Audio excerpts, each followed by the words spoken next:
तो चलिए दोस्तों, हाजिर हूँ निशिता कहानी का सेकंड पार्ट लेकर। उससे पहले एक छोटी सी अपील दोस्तों, इस कहानी को पूरा ज़रूर सुनिएगा। आपके लिए पेटीएम कैश जीतने का और बोट के हेडफोन जीतने का सुनहरा मौका है। ये मजाक नहीं दोस्तों, अब से हर कहानी में मैं आपके लिए क्विज कंपटीशन लेके आऊँगा। नए हो तो सब्सक्राइब ज़रूर करना।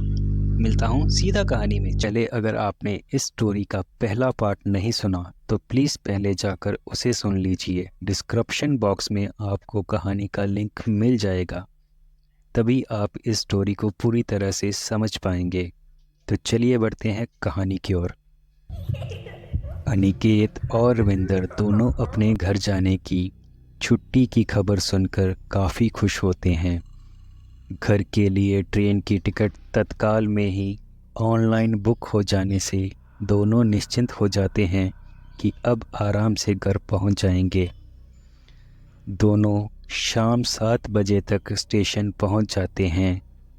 गाड़ी 8 बजे चलनी थी। गाड़ी अपने ठीक समय पर चलती है। आज ट्रेन की उस बोगी में कोई खास यात्री नहीं थे। अनिकेत और रविंदर अपना सारा सामान रखकर विंडो सीट पर आमने सामने बैठ जाते हैं। ट्रेन की अपनी तेज़ रफ्तार से चलने की गति शुरू हो जाती है। बाहर एकदम अंधेरा फैला होता है। दूर कहीं कहीं घरों में जलती रोशनी मानो जुगनुओं की तरह टिमटिमाती मनमोहक दृश्य बना रही होती है। तभी रविंद्र अनिकेत से पूछता है, सर, अब बताइए, क्या हुआ था बचपन में आपके साथ और आपके उस दोस्त के साथ? अनिकेत थोड़ा गहरी सांस लिए बोलता है, तो तुम सच में जानना चाहते हो? तो ठीक है। यह बात तब की है जब मेरी उम्र लगभग 15 साल की थी। मेरा सबसे करीबी दोस्त था बिजॉय चक्रवर्ती। हम उसे प्यार से बिरजू कहकर बुलाते थे। जू और मेरी बहुत गहरी दोस्ती थी, या यह कहूँ कि भाइयों जैसा प्यार था। एक साथ स्कूल जाना, खेल कूद, मस्ती, इन्हीं सब में वक्त सब निकल जाता था। मानो पता भी नहीं चलता था कि कब दिन निकल गया। एक दिन हम दोनों मेरे ही घर के आंगन में बैठे कंचे खेल रहे थे। पास में ही मेरे दादाजी एक कुर्सी पर बैठकर सिगरेट पी रहे थे कि तभी हमारे गांव का एक आदमी भागते हुए आया और आकर दादाजी के सामने खड़ा हो गया। उस समय तक मेरे दादाजी गांव के सरपंच हुआ करते थे। वह आदमी बहुत हड़बड़ाहट में बोला, बाबूजी, बाबूजी, गजब हो गया, वह लौट आई है। मैंने अपनी आँखों से उसको देखा है शिकार करते हुए। बाबूजी, वो जंगल में भटक रही है, वो लौट आई है। आन जाने अब क्या होगा। यह बोल वो थोड़ा रुद्र स्वर में रोने लगा। तभी मेरे दादाजी थोड़ा चिंतित होते हुए बोले, यह क्या कह रही हो? ऐसा नहीं हो सकता, वह नहीं आ सकती। उसको गए तो सालों हो गए, तुम्हें कोई गलती लगी होगी। तभी यह सुन वह आदमी फिर से बोला, नहीं सरपंच जी, मुझे कोई गलती नहीं लगी, वो वही है। मैं रात को वन विभाग से बचते हुए जंगल में लकड़ी काटने गया था। मैंने खुद उसको एक आदमी का शिकार करते देखा है। बहुत ही डरावना और खौफनाक रूप है उसका। आपको मेरी बातों पर भरोसा नहीं हो रहा तो चलिए, जंगल में उस अज्ञात इंसान की लाश पड़ी होगी। पता नहीं कौन था वो अभागा, अपने गांव का या फिर बाजू वाले किसी गांव का, जो उसके छलावे में फंसकर वहां आ गया। गांव के उस आदमी के चेहरे पर फैला डर साफ साफ बता रहा था कि वो झूठ नहीं बोल रहा। पर दादाजी और वो आदमी किसकी बात कर रहे थे, यह ना मुझे ही ना ही बिरजू को कुछ समझ आया। दादाजी ने उसी समय पंचायत बुलाने का आदेश दिया और पंचायत ने पूरे गांव के सामने यह फैसला लिया कि गांव का कोई भी आदमी शाम ढलने के बाद बाहर नहीं जाएगा। अत्यंत आवश्यक हो तो भी कोई अकेला नहीं जाएगा, 2 या 3 लोग मिलकर ही जाएं। रात को कोई भी दरवाज़ा खटखटाए तो फौरन जवाब देकर दरवाज़ा नहीं खोलना, 3 दस्तक तक रुककर इंतज़ार करना। हमारे यहाँ दोस्तों, गांव वालों की मान्यता के अनुसार निशी डाक केवल 2 बार ही आवाज़ देती है। अगर आप उस पर कोई प्रतिक्रिया नहीं देते तो वह आगे बढ़ जाती है। ऐसे ही कर्नाटक में भी निशी डाक जैसी ही आत्मा की थोड़ी अलग पहचान है। वहाँ के लोग इसे नालेबा या कल आना के नाम से भी जानते हैं, जो अक्सर शिकार की तलाश में भटकती रहती है। खैर, उस वक्त हम बच्चे थे, हमें इतनी समझ नहीं थी कि ये सब लोग किस लिए इतना घबराए और चिंतित हैं। वहीं हम जानते थे कि हमारा किस डरावने सच से सामना होना है। के जाने के बाद हमने दादाजी से पूछा कि दादाजी, यह सब किसके बारे में बात हो रही है जो सब इतना चिंतित है? तब दादाजी ने कहा, निशी डाक।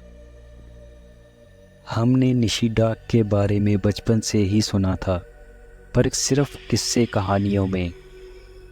मगर बिरजू को लगता था कि यह सब बस बच्चों को डराने और बाहर जाने से रोकने के लिए कही गई कहानियाँ या फैलाया हुआ डर ही है। दिन पर दिन गुजरने लगे, हमारा शाम को घरों से निकलना बिल्कुल बंद हो गया। रविंदर, तुम ही बताओ, बच्चों को और क्या चाहिए होता है? दोस्तों के साथ खेल कूद, घूमना, मस्ती, पर वही सब हमारा बंद हो गया था। एकदम से मानो लॉकडाउन जैसा माहौल था। गांव में इतनी खौफ और दहशत फैली थी कि पूछो मत। एक दिन जब बिरजू के माता पिता खेत पर काम करने गए थे तो वह मुझसे मिलने आया। डाक के किस्सों को मात्र अंधविश्वास मानने वाला वह शायद इकलौता लड़का था पूरे गांव में। वह स्वभाव से ही थोड़ा बागी किस्म का था। बचपन होता ही ऐसा है, अक्सर हमें बड़े जिस काम से मना करें, मन वही काम करने के लिए हमेशा ललचाता रहता है। आज खुद माता पिता बनने के बाद यह समझ आता है कि माता पिता जिस काम से बच्चों को मना करते हैं उसमें ही उन बच्चों की भलाई छिपी होती है। पर रविंदर, बचपन में दिमाग इतना कहाँ विकसित होता है कि सही और गलत की परख कर पाए। तभी इतनी देर से खामोश और अनिकेत की बातें सुन रहा रविंदर बोलता है, यह तो आपने एकदम सही बात कही सर। बचपन होता ही है ऐसा। हमें लगता है कि मानो सारी समझ हमें ही है। ये माँ बाप को कुछ नहीं पता, वो बस पुराने ज़माने की सोच रखते हैं। सर, हर टीनेजर की यही समस्या होती है। खुद के अलावा उसे सब कम अकल लगते हैं। खैर, आप आगे बताएं सर, फिर क्या हुआ था? तब अनिकेत ने अपनी बात जारी रखते हुए बोला, अपनी इसी नासमझी के कारण बिरजू ने कहा कि यार अनी, यह ना गांव वाले सारे डरपोक हैं। जो चीज़ है ही नहीं उसके डर से घरों में दुबके बैठे हैं। हम ना एक काम करते हैं, आज रात चुपचाप से जंगल में जाएंगे, वहाँ एक रात बिता कर आएंगे। तब आकर हम सबको बताएंगे कि यह निशी विशी बस किस्से कहानियाँ हैं, सच में ऐसा कुछ नहीं होता। तभी सबका डर जाएगा और हम भी आज़ादी से घूम सकेंगे गांव में पहले की तरह। बिरजू की यह बात सुनकर पहले तो मैंने मना करते हुए उसे कहा, नहीं यार, ऐसा करना ठीक नहीं। जब बिरजू ने मुझे अपनी दोस्ती का वास्ता देकर बोला तो मैं भी मना नहीं कर पाया। मुझे भी यही लगा कि शायद वह ठीक कह रहा है, सब लोग बिना वजह ही डरे हुए हैं। पर रविंदर, वही मेरी ज़िंदगी की सबसे बड़ी भूल थी। आज सोचता हूँ कि काश उस दिन मैं बिरजू को मना करके रोक लेता। अनिकेत अभी यह बोल ही रहा होता है कि तभी ट्रेन एक स्टेशन पर रुकती है। बाहर स्टेशन की जलती रोशनी ट्रेन के अंदर आ रही होती है, साथ ही यात्रियों के आवागमन का शोर। तभी एक चाय वाला चाय चाय गरम चाय की आवाज़ लगाते हुए अनिकेत और रविंदर की खिड़की के बाहर आकर बोलता है, हाँ साहिब, चाय बोले चाय। तो अनिकेत उससे 2 कप चाय लेकर पैसे देते हुए पूछता है, ये भैया, ये कौन सा स्टेशन आया है अभी? तो चाय वाला जवाब देता है, ई तो साहिब सतरागाछी स्टेशन है। यह सुन रविंदर बोलता है, अरे सर, अभी तो कम से कम 10 घंटे और लगने हैं मंजिल तक पहुंचने में। तभी थोड़ी देर में ट्रेन फिर से चल पड़ती है और रविंदर बोलता है, फिर आगे क्या हुआ सर? तभी रविंदर चाय की चुस्की लेते हुए आगे बोलना शुरू करता है, फिर उस रात सबके सो जाने के बाद बिरजू चुपचाप निकलकर सीधा मेरे घर आ गया और मेरे कमरे की खिड़की पर दस्तक देने लगा। पहली दस्तक हुई तो मेरी नींद टूट गई। दूसरी दस्तक से मैं डर कर उठकर बैठ गया। डर लगना भी स्वाभाविक ही था, क्योंकि महीनों से जो बातें आप दिन रात सुन रहे होते हैं वह कहीं ना कहीं आपके अवचेतन मन पर अपनी छाप छोड़ ही जाती हैं। तभी बिरजू ने तीसरी दस्तक देते हुए आवाज़ दी, अनिया, ए अनिया, मैं हूँ भाई, कोई निशी विशी नहीं है, डर मत, उठ, चलना नहीं है क्या? बिरजू की आवाज़ सुनकर मैं थोड़ा सहज हो गया और बोला, हाँ हाँ रुको, 2 मिनट, बस मैं अभी आ रहा हूँ। और मैं अपनी लालटेन उठाकर चुपचाप दबे पैर घर से बाहर निकलकर आ गया। रात का सन्नाटा अपनी चरम सीमा पर था। रह रह कर आती झिंगूरों की आवाज़ उस सन्नाटे को चीर रही थी। गांव की सीमा पार करते ही हम दोनों जंगल की ओर बढ़ ही रहे थे कि तभी एक अजीब सी हंसी की दबी सी आवाज़ सुनकर दोनों सहम कर वहीं रुक गए। सच बताऊं तो हम दोनों काफ़ी डर गए थे।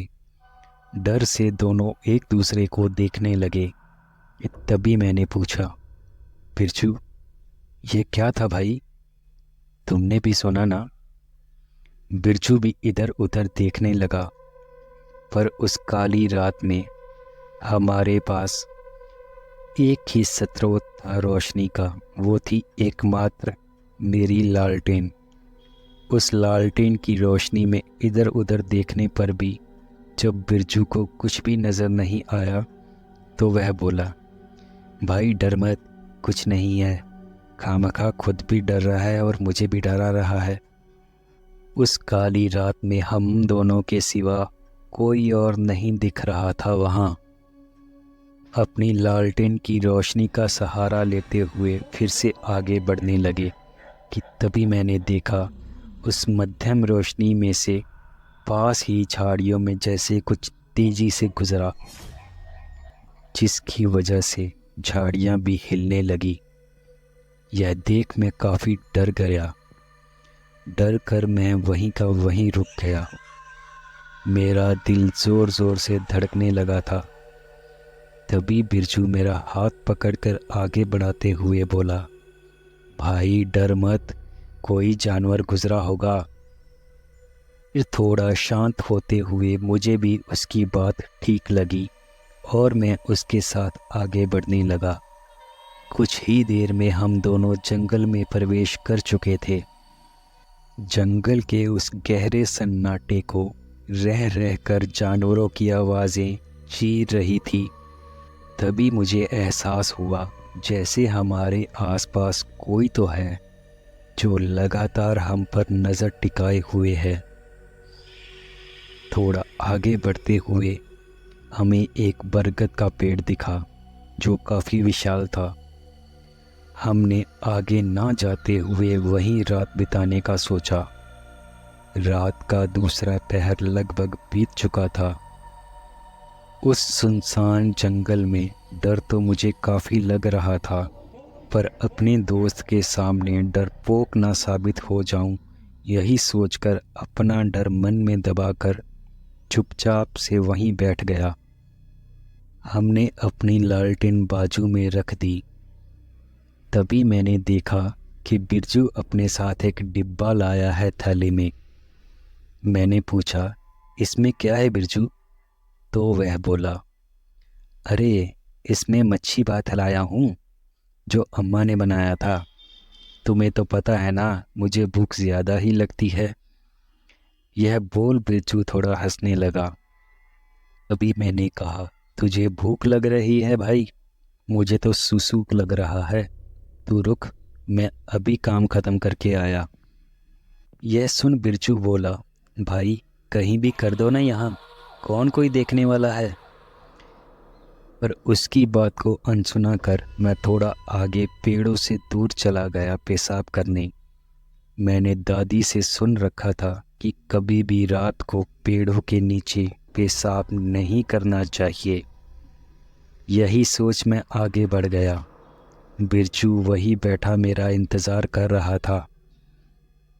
जब मैं पेशाब करके पीछे पलटा तो मैंने जो देखा वह देख मैं एकदम से बहुत चक्का रह गया।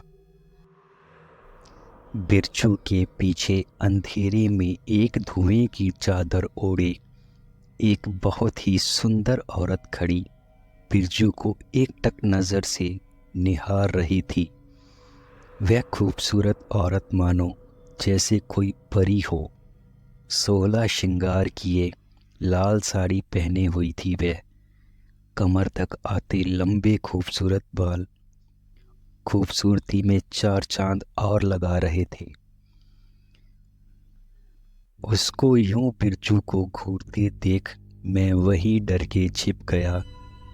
चारों ओर जंगल में सिर्फ गहरी खामोशी छाई हुई थी। उस खामोशी को तोड़ते हुए उस औरत ने जो बोला वह सुन मैं एकदम से चौंक पड़ा। वह औरत मेरी ही आवाज़ में बिरजू को पीछे से बोली, ए बिरजू, सारा मच्छी भात अकेले ही खाएगा क्या? मेरे लिए नहीं छोड़ेगा? यह सुन बिरजू पलटते हुए बोला, भाई आ गया तू? यह बोलते हुए बिरजू पलटा ही था कि मानो उसके शब्द उसकी हलक में ही फंस गए और एक जोर से चीख मारकर वो घबराई और डरी सहमी आवाज़ में बोला, कौन हो तुम? कौन हो तुम? बिरजू मेरा नाम लेके घबराई और डरी सहमी नज़रों से जैसे मुझे इधर उधर ढूंढ ही रहा था कि तभी उस खूबसूरत औरत का रूप एकदम से बदल गया। अभी तक जो परी लग रही थी मानो एक पल में ही उसका रूप बेहद डरावना चुड़ैल जैसा हो गया। वह देख मैं अपने मुंह पर हाथ रखकर वहीं डर के मानो जड़ हो गया। बिरजू अभी भी लगातार चीखते हुए मुझे इधर उधर ढूंढ ही रहा था। तभी उस निशी ने एकदम से बिरजू की गर्दन पकड़कर हवा में उठा दिया। बिरजू लगातार बचाने के लिए चिल्ला रहा था। अभी तक मुझे यही लग रहा था कि शायद उस निशी को मेरी मौजूदगी का एहसास नहीं है, पर बिरजू को हवा में उठाए हुए ही उस निशी ने अपनी गर्दन घुमाकर मेरी तरफ देखा और एक अजीब सी आवाज़ में बोली, अनिया, चुप क्यों रहे हो? वह सुन बिरजू जोर से चिल्लाया, भाई भाई भागो, ये वही है, मार डालेगी हमें, बचा ले भाई। डर और पछतावे से मानो मैं वहीं जड़ हो गया था। देखते ही देखते उस निशी ने अपना हाथ बिरजू की छाती में घुसा दिया। बिरजू की एक जोरदार चीख से मानो सब शांत हो गया।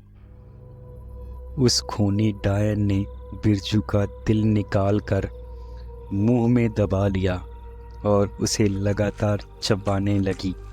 अपनी पूरी जिंदगी में इतना खौफनाक दृश्य मैंने कभी नहीं देखा था। बिरजू का पूरा शरीर खून से लथपथ हो गया था।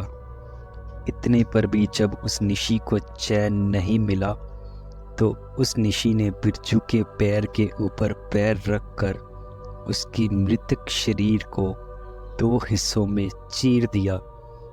बिरजू के शरीर से खून के ऐसे छींटे निकले कि उस निशी डायन के मुंह पर सीधा गिरे। यह खौफनाक मंजर देखकर मैं जोर से चीख मारते हुए रोने लगा। अपने शरीर की पूरी शक्ति लगाकर मैं बस अंधेरे में भागे जा रहा था।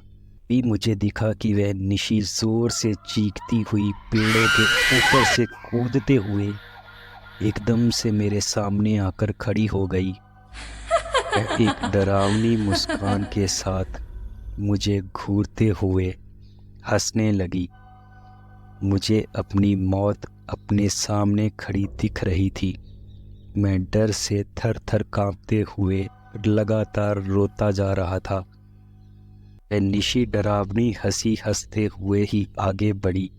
जैसे ही उसने मेरी गर्दन पकड़ने के लिए हाथ आगे बढ़ाया, तभी मानो उस निशी को एक जोरदार करंट जैसा झटका लगा और वह दूर जा गिरी।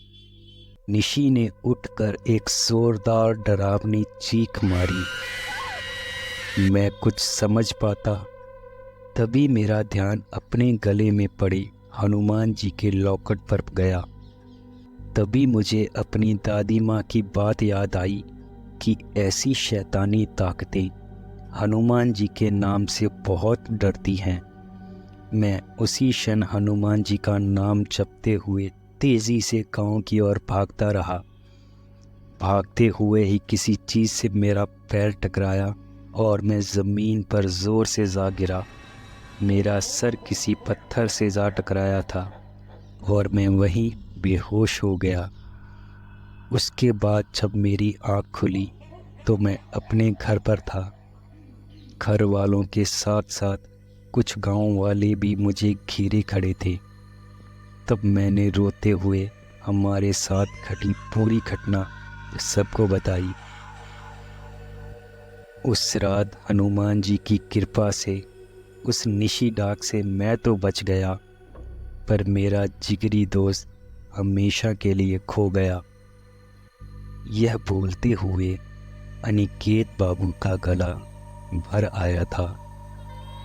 तभी रविंद्र ने वहाँ अनिकेत के हाथ पर हाथ रखकर हौसला देते हुए कहा, पर अभी तक मैं इन सबको बस किस्से कहानियाँ ही मानता था, पर आपकी आप बीती घटना जानकर यह मानता हूँ कि सच में यह सब ऊपरी शक्तियाँ अपना वजूद रखती हैं।